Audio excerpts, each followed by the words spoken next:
Today's strong trading in the Dow made it more clear that the hammer signal of yesterday, which bounced off the 50-day moving average, was telling us that this was a support area and that we're starting to head back up toward the top end of the trading range.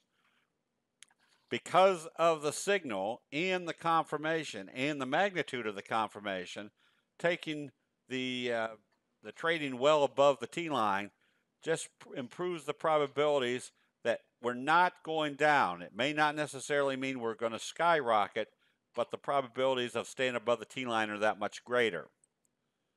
Although the Nasdaq was up 32 points today, it gapped up, but you can see with the red candle that it was trading below where it opened, which implies there wasn't as strong a buying pressure in this area as the Dow.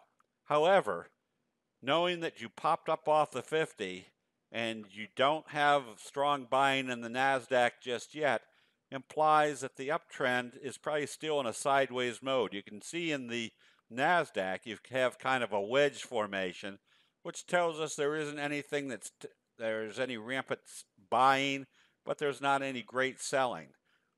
This type of market conditions allow an investor to analyze which charts are going to be acting the best without the worry of any great selling pressure. Apple, for example, you can see the slow curve, and they gapped up today through the resistance level. The T-line still acting as support, giving you that much more prospects that there's going to be a wave 3, same magnitude as wave 1, in Apple computer. Again, because there is no great selling going on in the overall market, a candlestick pattern breakout, like we see in Apple, is going to produce that much higher probability of bullish sentiment staying positive.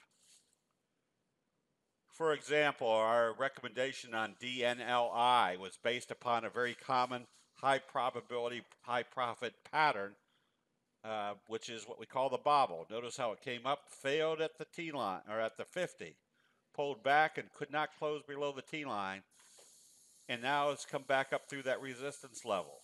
If you took out the resistance level, which everybody is watching, the 50-day moving average, you'd basically have a J-hook pattern. What makes it more pronounced is that everybody can see that it broke out through that level. We can see that it's a pattern setup. That's why we were buying, telling us that wave 3 is a high probability prospect, the same as wave 1. This simple analysis allows candlestick investors to much more easily recognize what's happening in investor sentiment that is going to produce a pattern or a signal that has resulted in high profit situations in the past. That'll be it. We'll see you in the chat rooms.